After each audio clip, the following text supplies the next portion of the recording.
bem? Como é que vocês estão? Como é que foi o recesso? Vamos voltar às nossas aulas, né? Agora, hoje, nós voltamos com a pressão do ar, dando continuidade aonde a gente parou, né? Porque foram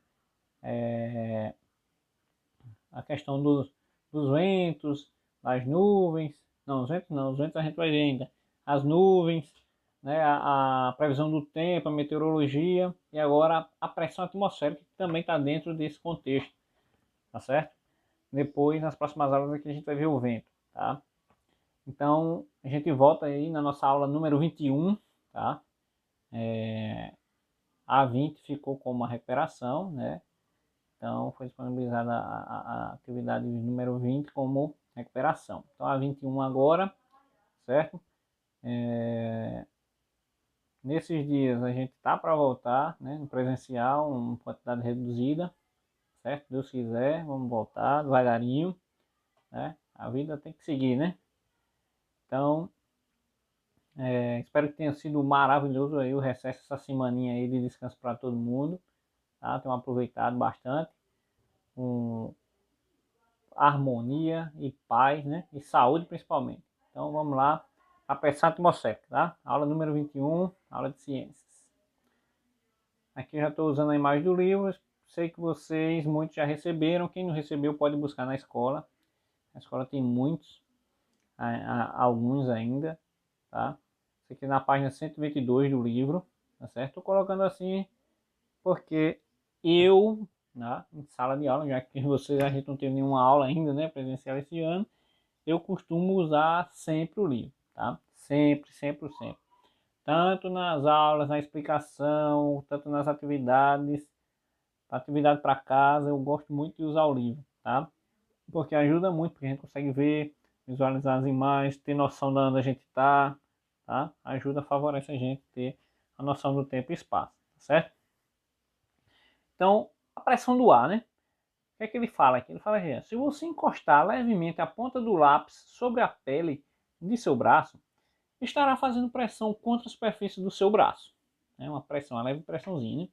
Um caderno apoiado sobre a mesa exerce pressão contra a superfície do móvel, pelo peso do caderno e pela área de contato entre eles. A área de contato é o tamanho do caderno, faz contato com a mesa. A pressão é resultado de uma força atuando sobre determinada área. Quanto maior a área em que se exerce determinada força, mais distribuída estará essa força, exercendo menos pressão. Quanto menor a área de contato, maior a pressão. Então, quem faz mais pressão? Uma baleia ou um ser humano em pé? Uma baleia, né? Tem a superfície de contato bem maior, é bem mais pesada, né? Tá ok? Quando um corpo está mergulhado em uma massa gasosa, os gases que o envolvem exercem pressão nesse corpo em todos os sentidos. É o que ocorre com o ar, que exerce pressão em todos os corpos envolvidos pela atmosfera. Tá? É a nossa camada atmosférica, né, que é formada pelos gases. Tá? A pressão exercida pela camada de ar da Terra é chamada de pressão atmosférica. A gente chama de ATM. A pressão atmosférica atua em todas as direções e sentidos. De cima para baixo, nas laterais, de baixo para cima, em todas as posições. Tá? Pense como essa imagem explica muito bem. Tá? Nós temos o nosso corpo, nossa massa, né? Vamos falar assim, a massa é o correto. Tá? Se fosse um líquido era o volume. Né? Então nós temos a nossa massa e aqui ao redor toda essa massa aqui, ó, tem o ar fazendo pressão, certo? A gente é acostumado com essa pressão, tá? Se você for para um lugar mais alto, você vai sentir mais leve, como se estivesse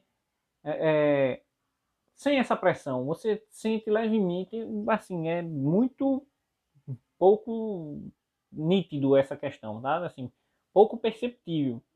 A não ser que você vá para muito alto, aí você vai sentir a falta do ar, porque o ar vai ficar rarefeito, você vai sentir mais leve, tá? Se você jogar a bola, porque o ar é mais rarefeito, a bola não tem contato, Aqui, ao nível do mar, as partículas de ar é tudo assim, tudo agrupada, tudo junto. Então, quando a bola, por exemplo, a bola aí no exemplo da imagem, a bola vem, ela tem que passar por essas moléculas de ar. Já onde o ar é rarefeito, as moléculas ficam espaçadas, e aí fica mais fácil da bola passar. O que vai acontecer? A bola vai sair muito mais rápido. A velocidade dessa bola vai ser muito mais rápida, tá? Num chute. Tá? Um cara que chuta, digamos, a uma força média de 100 km por hora aqui, na altitude, em Quito, na Bolívia, né, onde ocorrem muitos jogos da Libertadores, por exemplo, pode chegar a 120, 130, tá certo? Porque não vai ter contato com o ar não vai segurar. Quando a gente anda de moto, quem já anda de moto, né, sabe que a gente fica sentindo aquele vento, né, aquela força contra. Se a pessoa estiver num lugar muito mais alto, né, vai sentir menos essa pressão, tá? Claro que vai ter, né, que você está andando, vai ocorrer essa força contrária, tá? Que é causada pelos ventos. É assim, é desse modo que os aviões conseguem planar no ar. Ele pega a velocidade tão grande que o ar, aquela ponta arredondada dele, o ar faz isso e consegue suspender, né, com o formato dele, consegue suspender e ele fica suspenso, né, por conta da velocidade do ar que tem, tá certo? Na posição, né, uma turbina mantém ele no ar, tá certo? Mesmo ar sendo rarefeito, ele tem menos quantidade que aqui, mas não quer dizer que não tenha nenhum ar, tá? Não vai ter nenhum ar no espaço, certo? Então, com pouco ar que tem lá na estratosfera, né, nas camadas mais altas, por exemplo, já consegue manter o avião planando. Então, ela também é igual em todos os sentidos, né? Já que depende da movimentação das partículas do ar, e essas partículas movimentam-se igualmente em todos os sentidos. Tá? Essas partículas elas ficam em todos os sentidos no ar. Os corpos não são vazios, podem estar preenchidos por matérias sólidas, líquidas ou gasosas. Né? Pode ter uma garrafa fechada sem nada dentro, você não está vendo nada, mas lá dentro tem ar. Certo? A pessoa fechei, não tem nada, fecha ela bem fechada, com força, e aperta. Para tu ver se tu vai conseguir apertar, comprimir toda ela. Você pode até comprimir um pedaço, mas toda você não vai conseguir. Tá?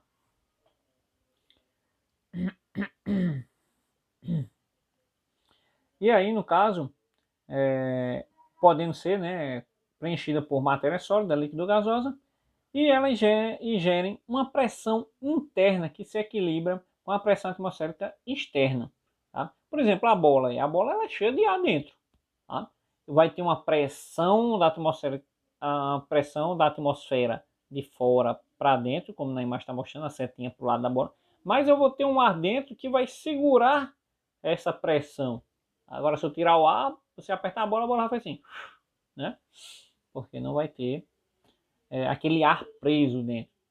Ah, professor, mas tem o ar. Mas quando você aperta, se tirar o pito, por exemplo, ela vai murchar, né? Ela não vai sustentar, não vai aguentar a pressão. Ela fica murcha. Então, o corpo humano também apresenta uma pressão interna que contrabalança a pressão atmosférica, pois existe o ar que entra em nossos pulmões e os líquidos e gases que circulam dentro do nosso corpo, né? O gás carbônico, o gás oxigênio, temos a água, né? Que faz parte do nosso corpo. Tá? Então, tem a nossa massa, os nossos músculos, os ossos, né? A massa densa, então consegue contrapor um pouco essa pressão. Tá? Você quer notar bem como é porque a gente já é muito acostumado, tá? Com a pressão atmosférica, errado beber, a gente vai se acostumando. Mas uma coisa que a gente não é acostumado é a pressão da água. No caso, os peixes, os animais que vivem no fundo do mar, eles têm essa adaptação. Para eles é normal. Então, se pegar a gente, né, for para uma piscina, a piscina tiver, digamos, 4 metros de profundidade, você tentar mergulhar, se você não souber a técnica, você vai chegar numa certa profundidade e você vai tentar, nadando para baixo para tocar no chão e você não vai conseguir. Tá certo? Isso aí na piscina tem que ter pelo menos essa profundidade, né, de 3,5, 4 metros, para poder dificultar a sua chegada ao fundo da piscina. Tá certo? Se Se o cara, por exemplo, uma piscina tiver 2,5 metros de profundidade, se você quiser sentar lá no fundo, se você não souber a técnica, você não vai conseguir, tá? Sentar. Você vai, pode até em pé, assim, pular, encostar o pé, mas se você estiver lá dentro, mergulhar, tentar sentar, você não vai conseguir, tá? Como é que eu faço, pessoal? Você tem que botar o ar todo para fora, secando os seus pulmões, aí você vai conseguir, você vai sentir que aos poucos você vai descendo, lentamente, tá? Mas se você fizer um movimento assim, você vai conseguir descer mais rápido, tá? Porque você tira o ar do pulmão, que está ali sustentando, não está deixando você chegar ao fundo, aí você tira o ar, coloca para fora, cuidado que isso é perigoso, né? Tô dizendo, tô falando de uma questão de que acontece, tá? Então, cuidado quando você já for tentar fazer. Colocou para fora, você vai sentir que você vai baixar, porque esse ar foi colocado para fora, que estava ali sustentando, tá? E aí tem que voltar, né? Para respirar. Se ficar muito tempo lá embaixo, não vai dar tempo de chegar lá em cima, você morre afogado, tá? Outra coisa, quando você está bem lá no fundo, nessa piscina de 4 metros, mais ou menos, você vai sentir a pressão da água assim, ó, apertando aqui no seu corpo, o seu ouvido vai fazer uma pressão, vai tampar o seu ouvido, tá? Você vai sentir essa pressão, que é a pressão do peso da água em você. Você tem que pensar assim, quando você mergulhou, a água é fluida, tá? Ela tem a propriedade, né, que ela é fluida e aí a gente consegue penetrar através das moléculas dela. A água vai envolver a gente, assim, ó, do mesmo jeito que o ar está envolvendo essa imagem da menina, tá? A gente vai ficar dentro, entre as moléculas da água, tá? Digamos que esse lápis seja a gente. Aqui a água vai envolver, ó, todinho, tá? Então o que vai acontecer? Você vai lá pro fundo, tem aquele peso todinho da água que vem de cima para baixo, em cima de você e nas laterais, fazendo pressão no seu corpo. Aí mais nitidamente você vai sentir, tá? Se alguém tiver oportunidade de ir para uma piscina mais funda, conseguir mergulhar, vá lá pro fundo, tá? Tente fazer isso que aí você, claro, souber nadar, né? Se não souber, não faça não, pelo amor de Deus. Aí você vai sentir essa pressão. Quem é nadador, faz natação aí, ou já nadou, já percebeu isso, sabe o que eu estou falando, tá certo? Isso acontece. Então no ar também, só que o ar é mais leve, né? Não fica massacrando a gente, certo?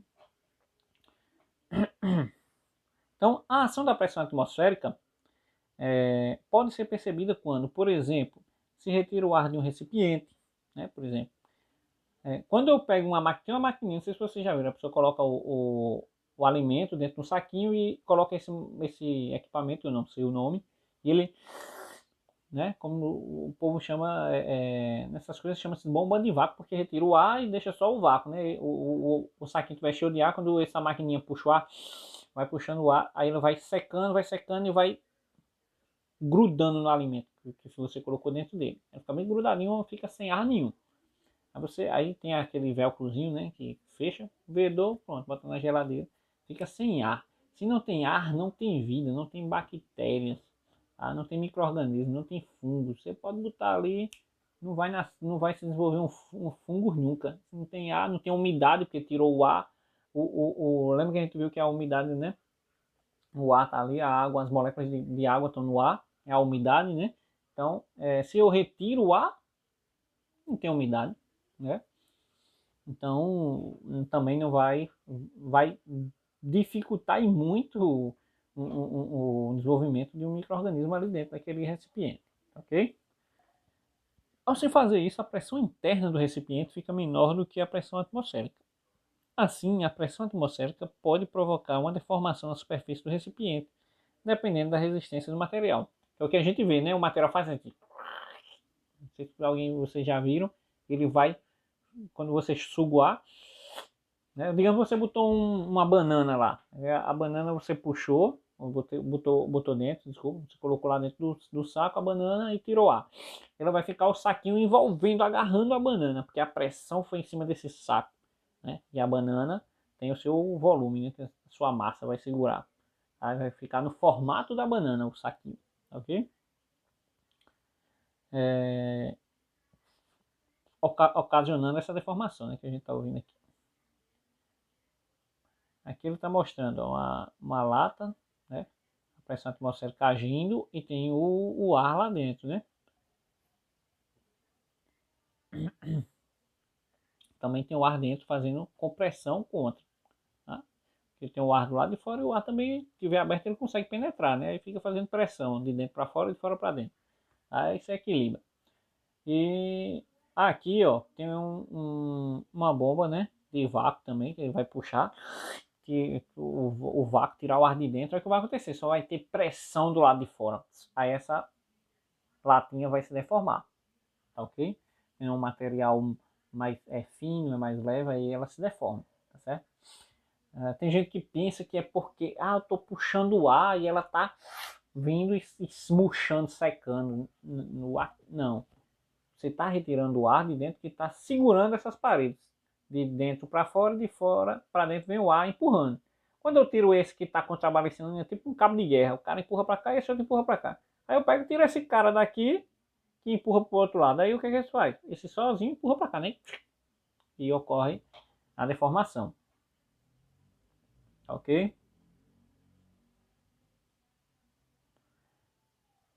Aqui nós temos um pouquinho de história, né? Que é a demonstração de Geiger, tá? Geiger foi muito importante aí em relação a essa questão da pressão atmosférica, né? Porque ele comprovou que existia a pressão atmosférica, a pressão do ar, né? Que agia sobre nossos corpos, sobre todos os corpos. Tá? Vamos ver um pouquinho. Ele fala assim: a demonstração da existência da pressão atmosférica. Otto von Geiger, tá? O nome do cara. Como todos nós vivemos imersos na mesma camada de ar, sofremos igualmente os efeitos da pressão atmosférica e a uma mesma altitude, né? A gente está aqui em João Pessoa, mesma altitude, mesma pressão. Se eu estou, o cara está lá em Quito, na Bolívia, 2.000 metros de altura, a pressão que ele está sofrendo é diferente. Porque lá o ar é mais rarefeito, lá é mais, as partículas são mais dispersas, né? Não vai ter a mesma pressão, tá? Vai sofrer, mas vai ser bem menor, certo? Por isso, nem sempre a ideia de que o ar é capaz de exercer tamanha pressão sobre os corpos foi facilmente compreendida, né? Por conta disso aí. Em 1654, Otto von Guericke,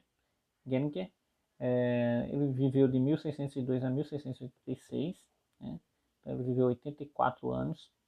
Foi um cientista de Magdeburgo, que é na Alemanha, né? Realizou um experimento para comprovar o efeito da pressão atmosférica que imobilizou toda a cidade. Então, Guericke construiu 2 hemisférios de cobre, cada um com cerca de 1 metro de diâmetro.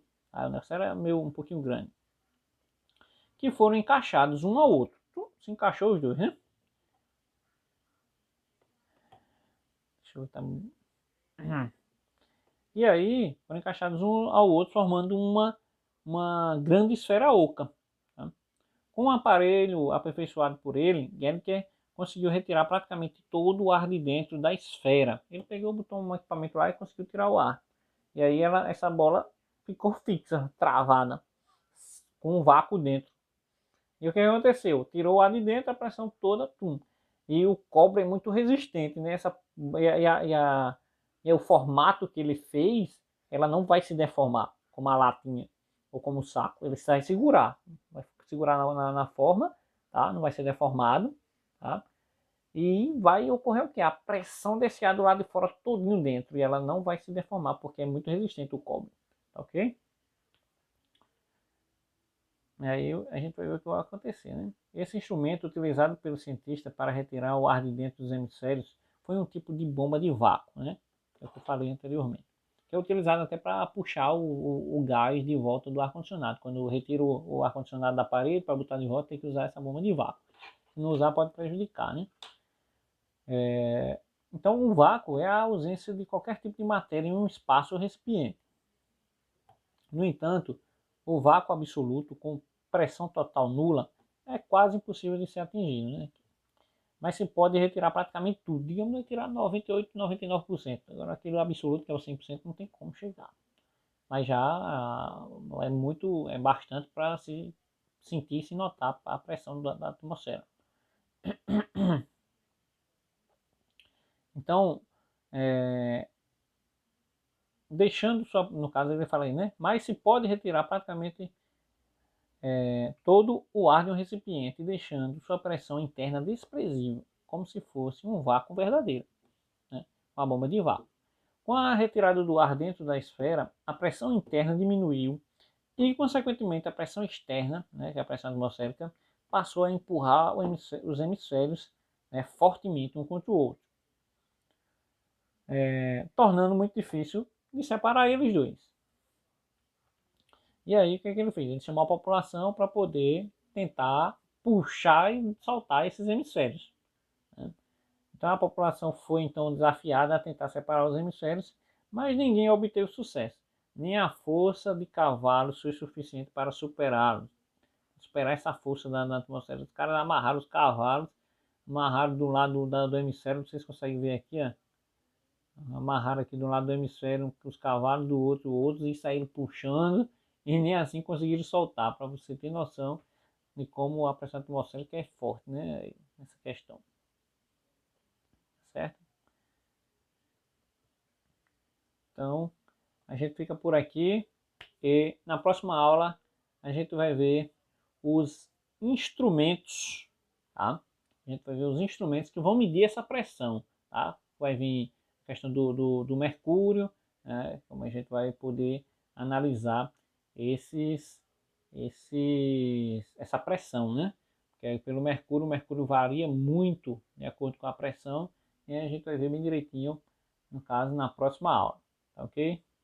Um grande abraço para vocês, tudo de bom, fiquem com Deus. Qualquer dúvida, eu estou aqui para tirar durante o nosso tempo de aula, e logo após a atividade segue, tá? No caso, a atividade vai em sequência, certo? Um grande abraço, fiquem com Deus. Até a próxima.